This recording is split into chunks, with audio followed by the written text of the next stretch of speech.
This is a Sandy Boy Productions podcast.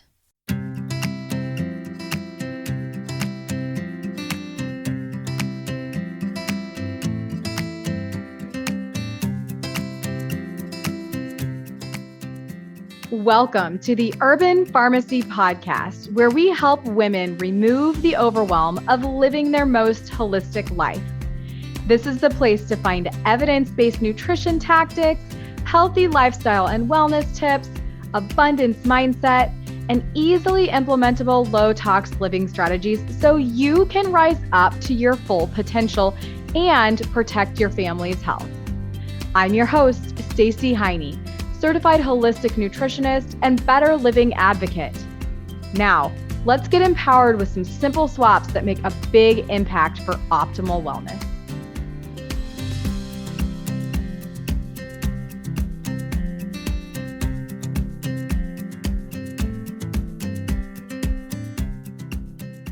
Hello. It is episode 81 of the Urban Pharmacy Podcast. Welcome back. I hope this message finds you well today. We are in full swing of autumn, and before I tell you about today's amazing guest, I want to make sure that you have downloaded my free autumn recipe guide. I use some of the season's most delicious produce and put together some whole food, plant-based, phytonutrient-rich, immune-boosting recipes for you to enjoy. This is completely free, and all you have to do is go to theurbanpharmacy.com, theherbanpharmacy.com to download your seasonal recipe guide. If you happen to be listening to this episode and it's not autumn, I likely have whatever season it is right now in terms of a recipe guide for you to download. So make sure that you go to my website and do that. The link will be in the show notes. All right, let's get on to today's guest. It is my friend, Dr. Yvonne Burkart. She is a board-certified toxicologist, coach, and corporate consultant.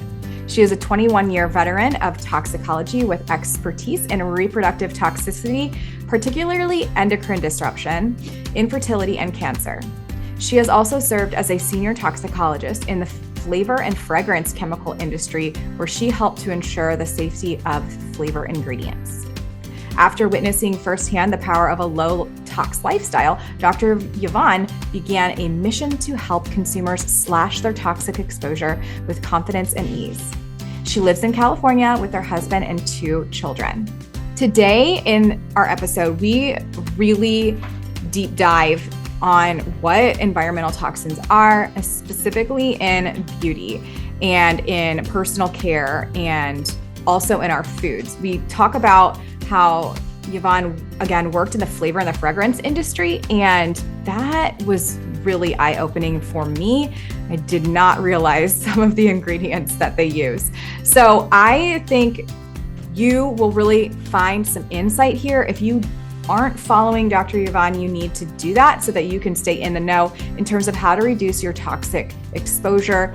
And again, she really specializes in endocrine disruption, which is one of the major reasons why I press for better beauty with Beauty Counter and advocate the way that I do and go to Capitol Hill and try to get laws changed, because I went through a fertility journey myself and it really hits home for me. So you're gonna love Yvonne. You're going to really find some inspiration on how to get started to switching to a low tox lifestyle, and also just to have a little bit of inspiration to break the perfection trap and just know that progress is better than perfection.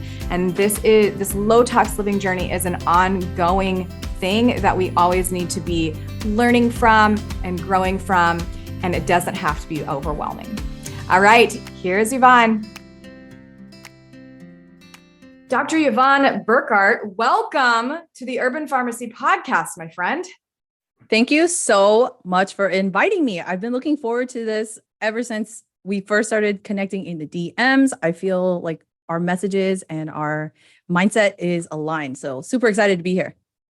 Nothing better than alignment. It is the beautiful thing. And it gets us closer as a collective to being able to make a really big impact. So I just love it. And I'm super excited to hear from you today. Today, we're talking about toxins. I mean, this is a subject that is still flying under the radar for so many people, but the people who are into it are really into it. So I think that you speak to both groups of people here, and you have such valuable information, and I just can't wait to just have a conversation with you. But before we kind of get started in regards to toxins specifically, can you tell me about you and kind of where you got into this more wellness-driven lifestyle? Absolutely. I would love to, because I definitely did not come out of school thinking like this.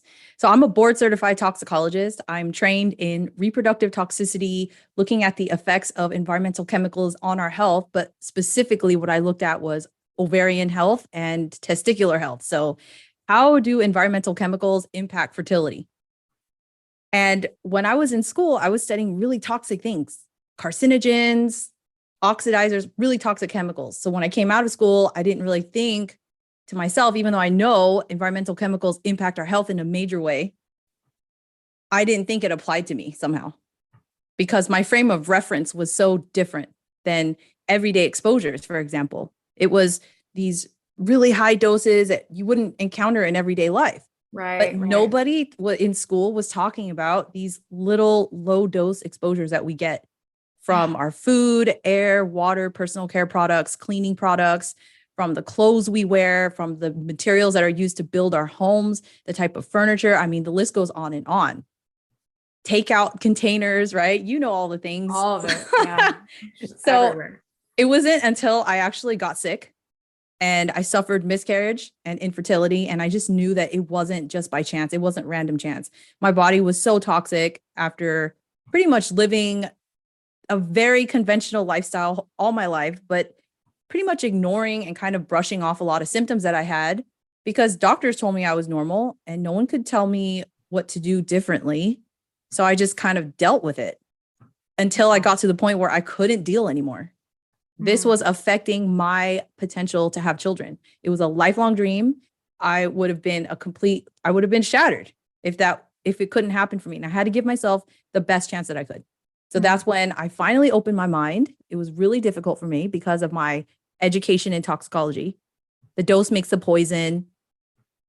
Environmental chemicals are, things in your home don't really matter. It's just a tiny bit, not a big deal kind of thinking. Mm-hmm. So it really held me back for a long time. But nonetheless, I finally found the way, which is living a low tox lifestyle, living holistically and organically as possible. Mm-hmm. And it has completely changed my life. Thank God, I was able to have 2 kids on my own. They're healthy. Everyone's happy. Dream outcome, basically, because of low tox. That's amazing. And I love so much. Well, I love first off that you were able to get pregnant on your own. That is not the case for me. I was super toxic as well. I even went like raw. I was able to get pregnant, but I did go through IVF. I don't like to say that I had to. That was my choice. And I know that ideally I wouldn't have done that, but I did. And I was able to support the pregnancy because I did wake up. I went off that birth control pill and then I started to detox, like all the things, like everything changed in my life right around that period of time, and started switching out my products and everything. And then I'm also super glad, Yvonne, that you say low tox, because it bothers me super bad when people say non-toxic living. And I really just need to let go of that, because they are spreading an amazing message. And like, we need people like that. We need people to say like non-toxic, but like, here's the deal. I mean, there's toxins are like everywhere. So we can't say non-toxic, because I just think that like creates a sense of purity that doesn't exist. So we have to be, cognizant of that. And I think that low tox lifestyle is really where it's at. And that is what brings people less stress too. And stress in itself is a form of toxicity. So we just have to like approach this without overwhelm.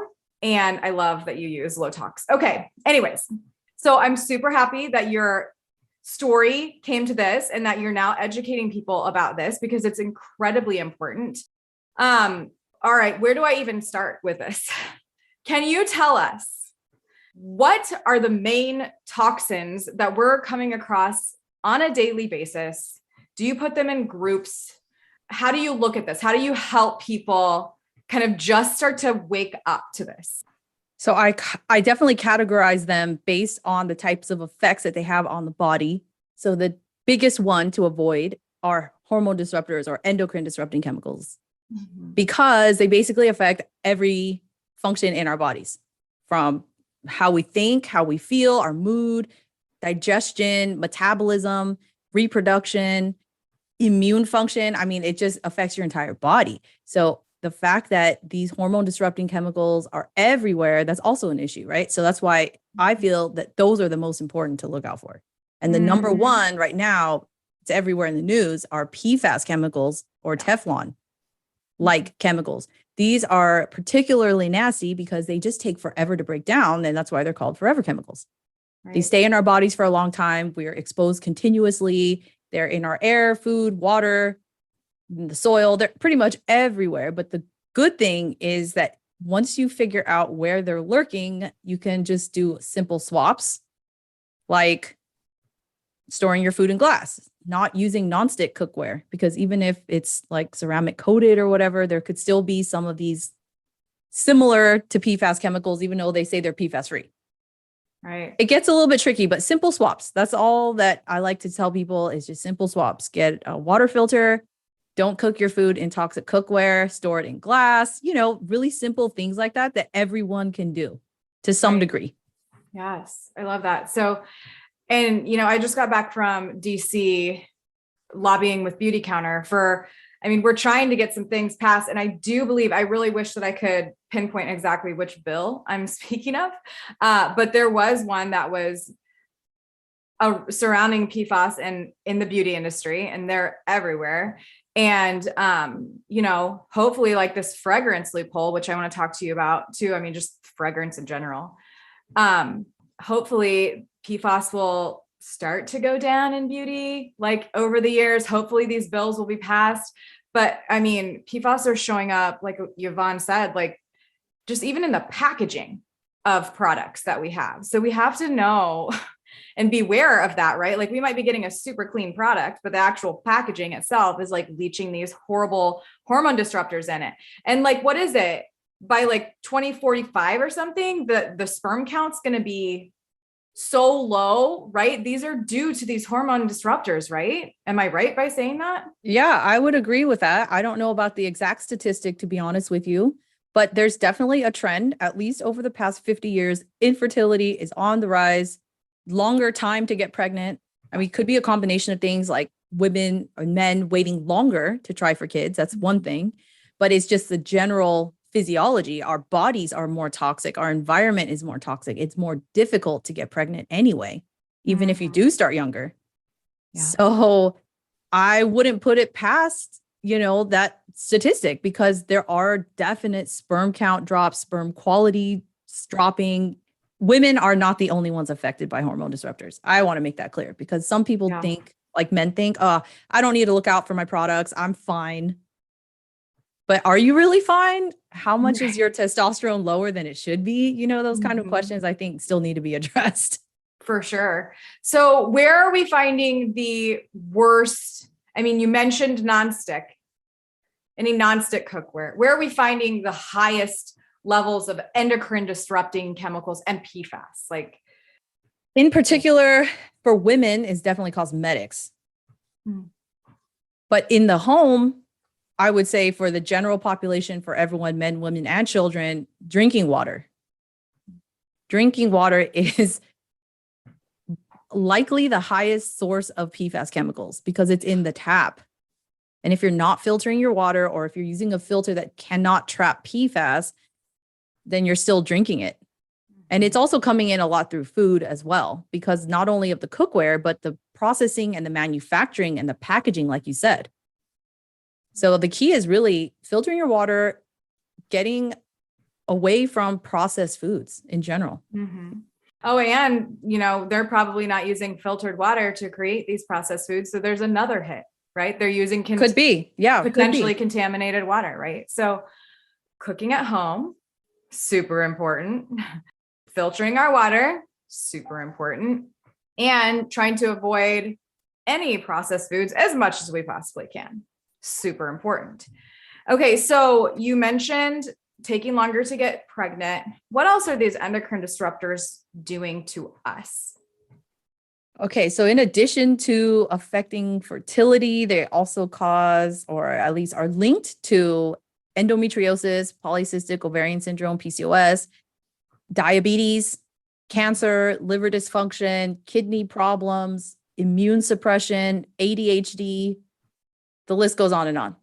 I pretty much covered it, but I mean, and I used to suffer so bad from ADHD, like so terribly. I kind of forgot about that link.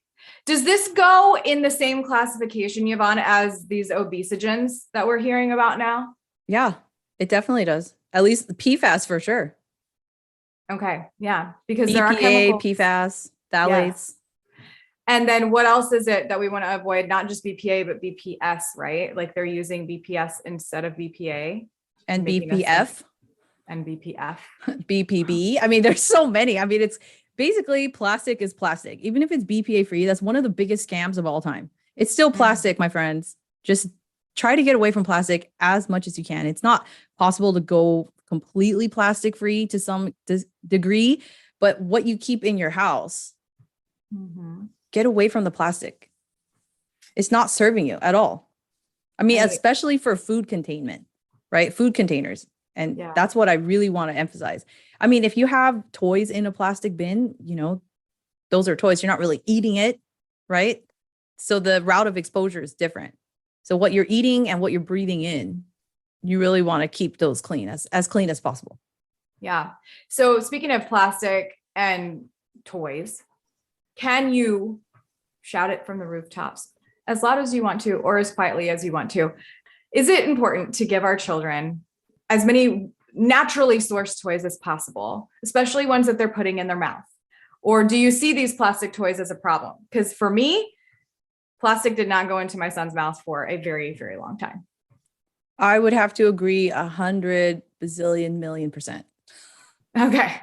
I can't agree more. I can't agree more because there's actually been found. So in those teething rings that have the water in it that you'll see at stores, they're plastic, they're kind of soft. So whatever is soft, moldable plastic definitely has plasticizer or chemicals in it.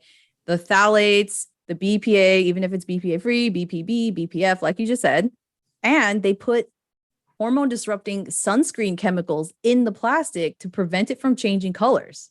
Oh my God. Yeah. So definitely don't give your kids plastic toys that go in their mouth. I know kids like pacifiers or binkies. I would recommend natural rubber. I know it has a smell to it, but you can let that off gas. Try it with your child. If they don't like it, silicone is also a better option, but it doesn't biodegrade. So it isn't as good as rubber. But if you have an allergy, you know, there's so many different things to consider, but just stay away from the plastic. You know me by now. I really like to lean in on natural medicine and herbal immune support, which is why my family and I love to use Organic Green Growers elderberry syrup. Elderberry is an immune modulating herb and one which can be rated super high on the ORAC value, which measures antioxidant capacity. The pre-made elderberry syrup and DIY elderberry syrup kits are blended with anti-inflammatory plants that upgrade the holistic elderberry experience. Visit greengrowers.farm/shop and use code HOLISTIC to enjoy a 20% discount and free shipping today. Thanks to Green Growers Farm for sponsoring this episode. Back to the show. All right, you mentioned silicone. So hopefully I don't bounce around too much on this episode, but I feel like there's going to be a lot of keywords and I'm like, oh, wait, hold on. Let's talk about that. Silicone. Now, where I stand with this is that silicone's cool. Like if you want to use stasher bags and stuff like that. But personally, I don't heat it anymore. I used to use it like in like molds and like Silpats and cupcake things and all that stuff. I don't any longer use that because I don't want to heat it. But is there any like new science out on that? Like, is it really unsafe? Like, is it fine to be using silicone in the oven? What do you think on that? I don't use silicone in the oven personally. I'm with you. I don't heat my food in it. I use stasher bags, especially after I've cooled the food. So just avoiding heat contact, because the silicone can volatilize and it'll release silicone into the air and you can inhale it, especially if the silicone is new. So right out of the box, you're using it first couple times. They've actually done studies on this. You can detect airborne silicone around your oven. Oh my gosh. So not the ideal. It really does have a really strong smell when you first open up silicone. Yeah, exactly. Because they can volatilize. And crazy. I just read a study again. I found this like years ago, but I thought it was so crazy. They measured the amount of synthetic silicone in the air during the hours when people are getting ready for the day. Due to personal care product use, silicone can be released into the air. I was pretty surprised because it's not heated or anything, but it's just enough people are using it. It was detected in urban air. So it wasn't in a closed space like someone's home. It was outside. What? I was like, what? That is pretty nuts. Oh my word. And it's probably definitely being spread from aerosol. Can we touch on that? And like how, how peeps, we got to get rid of the aerosol. If you got to use, look, I'm going to show, if you're watching this on YouTube, I have this little hairspray thing. I think I will have this hairspray thing for probably 5-8 years. I mean, I literally never wear it. I never wear it. But anyway, aerosol, like sunscreen and hairspray and all this dry shampoo that I definitely see my friends using. They'll just spray it. Like that aerosol is getting in your lungs, and it probably is pushing out those silicones and forever chemicals and all of that stuff too, right? Like, so that's an easy switch, right? Super easy. I cannot tell you how much I emphasize getting rid of aerosol products. Just get rid of it. It's just, you don't need it. You can use a powder dry shampoo and shake it directly onto your scalp, onto your roots. It works great. Yeah. I get it. It's very easy and quick to apply when you spray it, but you're spraying a cloud around your head. And like you said, you're definitely inhaling it because you can even see the particles in the air. It's a powder, right? And same with sunscreen, even if it's mineral sunscreen. If you don't need to use an aerosol, don't do it. I mean, I don't really personally see a need for it myself. I just have somebody else get the little area on my back that I can't reach myself, you know, because people say, oh, it's just convenient. But look at how much of it is actually being released into the air and not even getting on your skin. If you just watch people apply it. I know. I sometimes just sit back. I'm like, is that even working for you at all? Like, how many times do you have to reapply? How many cans have you gone through in this one pool session? I know, it's terrible. And it's contaminating everybody else's air around them. Exactly. So and the plants, right? It's just literally spreading everywhere. You can see sometimes a layer of sunscreen or oils on top of the pool water if it's not cleaned. Yeah. So not good stuff. Speaking of water, here's a tip. And I want to know from you, I think there's some validity to this. Getting an ascorbic acid or putting some vitamin C in your water after you're in chlorine. Is that effective? Do you know? Have you heard of that? I have not heard of that, but if you're looking to I believe I found a study on it. Oh, did you? Okay. Well, that would be interesting. Please share it with me. I'm curious because I just try to avoid staying in chlorine water for long periods of time. So where I live, there's a salt water pool in our community. Thank goodness. That's awesome. Yeah. But the hot tub is chlorinated and my kids love going in there and they just come out reeking. And so I literally set a timer. Yeah. I actually pre-wet them. So I make them go to the showers, pre-wet your skin, and then just sit there for however long, couple minutes, and you're out.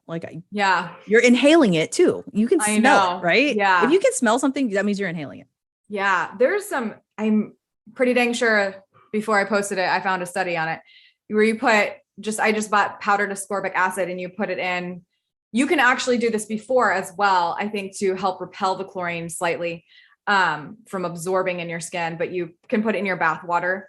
And it's supposed to help you, quote, detox from chlorine. So I'll send you that link. I'll put it in the show notes too. Okay, hold on. You were talking about plants. You were just saying, sunscreen's contaminating our plants. That's true. Can you speak to, do you think that house plants are effective at helping clean our air? Yes, but the number of plants that you would need to actually clean enough air in your room for it to make a big health impact is like, how many plants did they say? Like 100? A lot. Per whatever. So basically like a mini rainforest in your room. Right. Which isn't what most people have. I see you have plants in the background, which is great. I do, but I don't have enough, nearly enough. I mean, you got to have the windows open pretty much. Exactly. Because people sometimes fall into the trap of thinking, oh, I just have a couple houseplants. I'm cool. I don't even open my windows. Well, opening your windows is the best way to clean your air. Yeah. If you're outside air, day? I 100% all my windows completely open as much as I can, even in the winter. So my husband grew up in Germany, and his parents, once we leave a room, dead of winter, they'll open the windows. And I'm like, why are you opening the windows? It's so cold. They're like, oh, because you've got to let the fresh air in. Yeah. And nobody in their house gets sick. Wow. And it's just the coolest thing. And I'm like, yeah, you know what? You're right. You come in and the air just feels fresh, because otherwise you've got the heater going. It's moist and humid. How much mold, bacteria, and viruses do you have, right? So. Yes. Okay. So how often, since we know that these dust particles and these forever chemicals and even these plastics, like in tiny microscopic amounts, are floating around in our dust, how often do you think that we should be dusting? Oh, at least once a week. Okay. So this is a crazy story. So I used to work in the flavor and fragrance industry. And when I worked at the actual office building, that's where they were synthesizing the chemicals. And my air was so disgusting that I was having to dust every day. Wow. Every day. The windowsill, if I came back over the weekend, it had a layer. It was pretty shocking. And so to think that I'm sitting in there inhaling that all day, and I didn't have an air purifier back then because I was still 100%, like not into health. Yeah. I'm just going to be perfectly honest. I wasn't thinking about it, but looking back, I'm kind of horrified. So that is crazy that you, of all people, worked in the flavor and fragrance. Did you say fragrance too? Yeah, it's the company makes flavors and fragrances. So like flavor and fragrance chemicals are basically the same. It's the same kind of stuff. It's just one is used in, like spray, household products and personal care products. The other one is ingested or eaten, but they're essentially the same type of chemicals. Okay. I didn't necessarily know that one. Can you talk about fragrance and the loophole that needs to be closed? Can you talk about how bad fragrance is? Yeah. So, I'm not going to demonize just fragrances as such. I'm going to talk more. I need to talk about why it is that the government functions the way it does and why it doesn't protect our health. So first of all, fragrances can just be called fragrance. There's, I think, 3,600 different types of chemicals that are approved, or I don't even want to say approved because nobody approves them. Right. I think it's like 3,800, but yeah, no. So like tons. So like the International Fragrance Association, IFRA, they have this approved list or list of ingredients that they use in fragrances. There's thousands of them. Yeah. So you can potentially have thousands of chemicals in this one word fragrance on the label. And the government doesn't require that they disclose what those chemicals are because it's proprietary.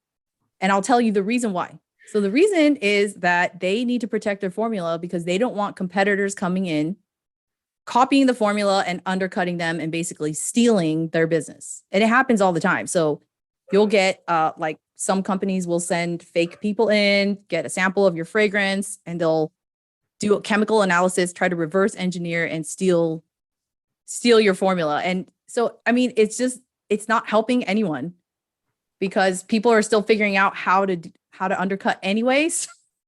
So why not just disclose what the heck it is? Well, I know why, because the chemical names are a mile long and it would scare the hell out of people and they wouldn't want to use that product. Yeah. Yeah. I mean, but isn't fragrance where so many of the hormone disruptors and the phthalates and the parabens, like that's where they hide? Phthalates for sure. I have not seen necessarily parabens on the list as fragrance chemicals, but phthalates are fixative. So they make the scent last longer and in some cases can help the scent to become more pungent. So if you have here's the story. I once visited a friend and she gave me a hug She was wearing so much perfume that it stuck to my shirt. And I literally smelled it for hours, probably 6 to 8 hours after I saw her. So I was thinking, oh my gosh, there's definitely phthalates in there. I need to tell her. Yeah. It was bad. I've had fragrances last for several years. Yes. Wow. Like how does that work? That's kind of frightening. So yes, there are fragrance phthalates in there, endocrine disruptors. There's carcinogens that are approved, allergens, sensitizers, asthmagens. Like, oh my gosh, so many things in fragrances. So is there such thing as a safe fragrance? There are, yes. They're safer. I wouldn't say 100% risk-free.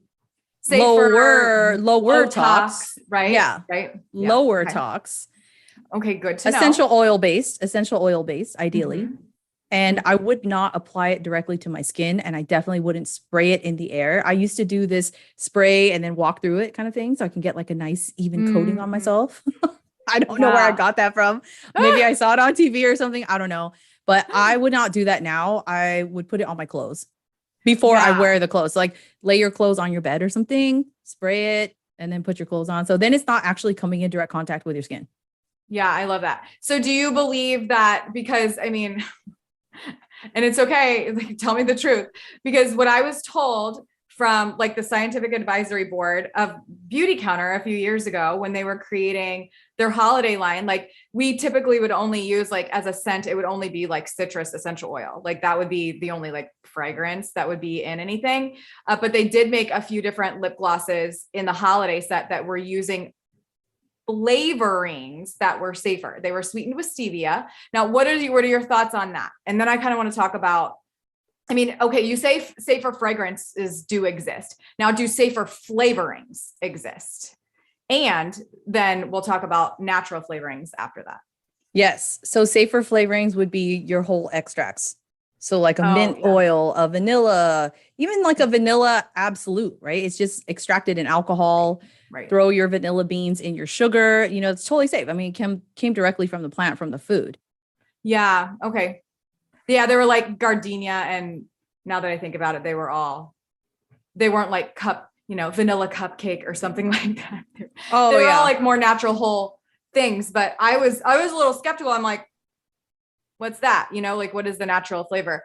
And then, so when you see, Yvonne, natural flavorings on food, do you buy it? It depends what it is. So generally speaking, I try to avoid processed foods, which is where you get flavors anyway. Let's say I want to have the one-off flavored water. If I decide to, if I'm thirsty and I'm out and about and I don't have my glass water bottle on me, then yeah, every once in a while, it's not really going to tip the scales. If you're eating 5 to 10 flavored foods all day, every day, then that's a different story. But if I just see natural flavor on the label, it doesn't send me running for the hills, but I need to know why it's in there. So for example, if you see it on your almond milk, why does almond milk need flavor? Right? If it's just plain almond milk, especially if it's vanilla, then you can get why they put vanilla flavor in it. But if it's plain, why is there flavor in it? I've seen it on, let's say, turkey, like cold cuts. Why is turkey flavored? Shouldn't it just taste like turkey? Like it must taste awful. They must have some other crap in there that makes it taste terrible. They have to cover it up with a flavor. That's often why flavors are used. So it's either to mask off taste, to make poor quality food taste better, so it's more palatable. They could sell more. I mean, there's so many reasons. But for example, if I was to get like a flavored seltzered water, it's like I know that water is not flavored. So if it's like pineapple, then I know it's I know what I'm getting myself into. It's a calculated risk. Yeah, it's not frequent. I see it in so many supplements. I see natural flavorings and supplements like everywhere. And I'm like, oh, I don't know. It bothers me a little bit because it's a daily thing. You know what I mean? And so I'm kind of on the search for that. What do you think about citric acid? You were talking a little bit about mold. Do you know about how citric acid is grown now? Yeah. So synthetic citric acid can be made with aspergillus, which is the black mold. But from what I gather in the processing, it's filtered out. So there shouldn't be any actively dividing or alive black mold in your product, but you could still get whatever chemicals they were secreting. That's not necessarily going to be removed.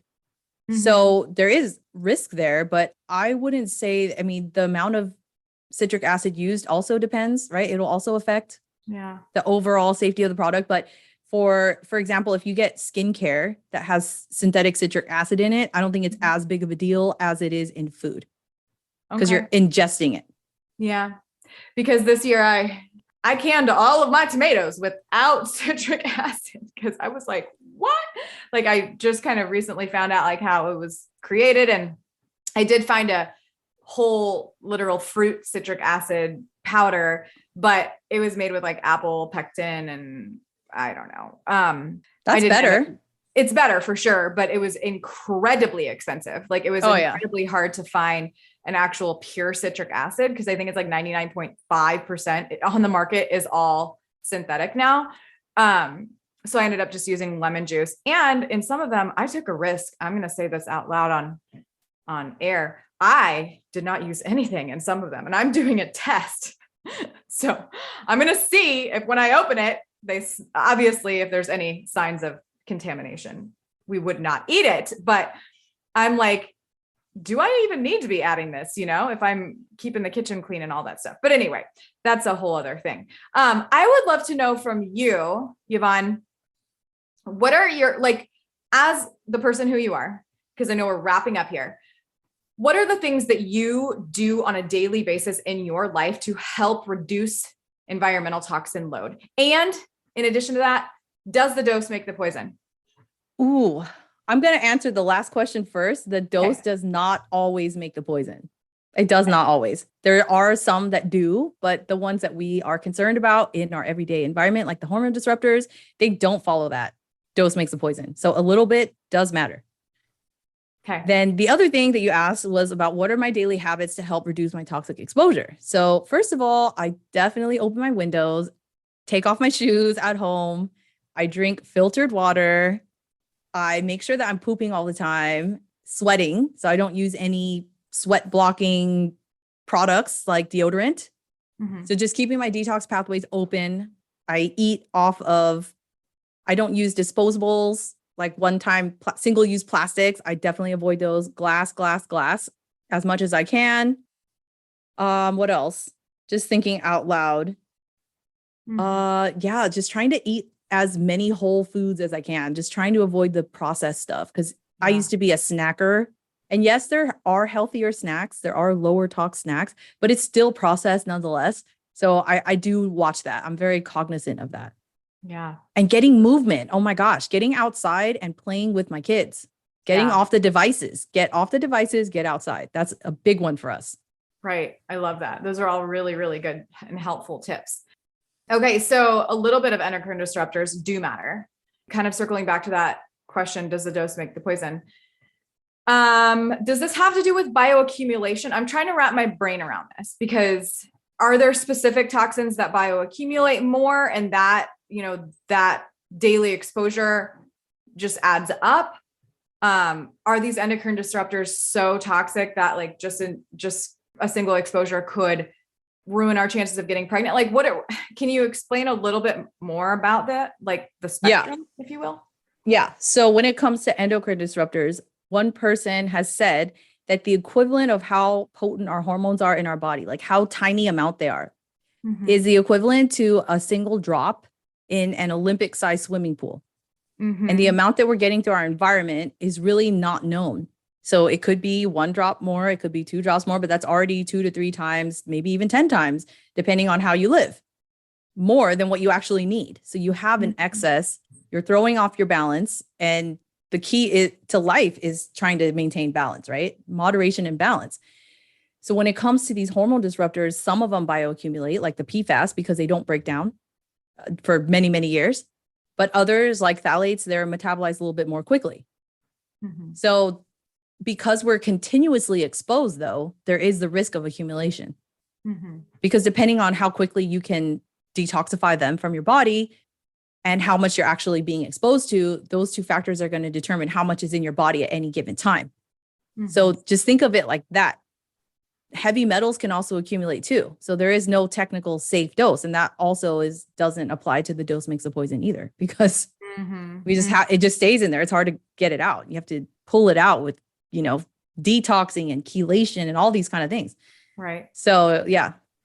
Okay. There is a possibility. Wow. Okay. All really good, helpful information. I think that this is going to give people enough to get started.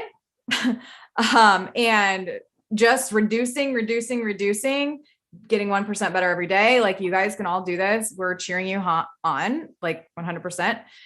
I have one more question for you, and then we need to know where to find you. So Yvonne, what does holistic living mean to you?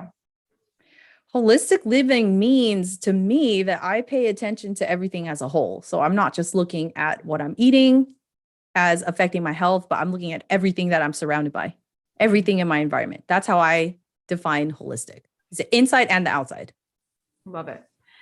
And how can we find you? How can we stay in touch with you? What are you offering? Let us know. Yeah. So check me out on Instagram at Dr. Yvonne Burkart. I'm very active on social media as well. I do live trainings. I do monthly master classes. I've got a private community on Instagram that you can subscribe, only $5 a month. You can get a lot more in-depth content there. I've got several different courses that I offer. So it really just depends. But my signature course is the Safe Ingredient Academy that teaches you exactly step-by-step how to read beauty and personal care ingredient labels so that you can completely detox your routine and you don't have to worry about toxic chemicals harming your health because of your beauty products. Oh, I love it. Fantastic. I'm signing up for that. That's incredible. Okay. So good. Thank you so much for being on and sharing your time and your expertise. And we will have all of the links in the show notes to stay in touch with you. And have a fantastic day, my friend. Take care. Thank you. Thank you so much for inviting me, and much love. Be well. Bye. You too. Bye. I'm over here cheering you on because you just finished another episode of The Urban Pharmacy. For today's show notes, head on over to theurbanpharmacy.com and be sure to join us inside our private Facebook group called The Urban Pharmacy, where we share inspiration, live trainings, and holistic living tips to help you build community and the healthy lifestyle that you've always wanted. If you enjoyed today's episode, make sure you hit that subscribe button and please consider leaving us a 5-star review. Before we connect again on the next show, follow me on Instagram at The Urban Pharmacy. That's urban with an H and pharmacy with an F. And I can't wait to hear your wellness journey as we get to know each other better. There's truly no better time than now to level up your life. And I am so proud of you for showing up today. Until next time, be well, Health Crusader.